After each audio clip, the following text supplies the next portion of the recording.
So, good morning. Iti kakailian nga taga Sagada kung dadumapay nga dumdumeg dito nga Radio Sagada. At siya ni Police Captain Bonifacio Fanged dito di Sagada Municipal Police Station nga datoy mga ipalagi kada kayo iti damdamag para iti peace and order and public safety. Well, tiyo muna launa ito dahito yung panaka tungpal tayo iti traffic laws and regulations.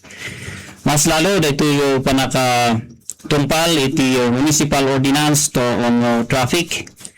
Makita mi nga kung napansin mi nga habang mas stricto ti panaka-implement mi, panaka-enforce mi dito yung traffic ordinance tayo dito yung municipal dito Sagada kaya tumadado ti matiltiliw kas lang haan nga effective ti panakatiliw dagito ida nga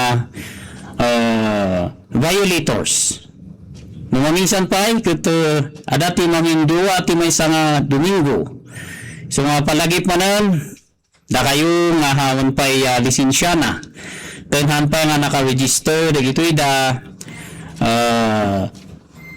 tricycle ay lalo dagito da tuk-tuk kana dagito da passenger jeeps ket paki-renew yung man dagito yung registration kan pati dagita license to drive. Well, dagijay damot haan pa nga nakaala iti franchise na para iti panagpasada dagitoy da tuk-tuk ket pangasyo ta maki-coordinate kayo met iti LGU tayo insofar iti panakaalayo iti franchise yo nga agpasada ditoy pagilian iti Sagada.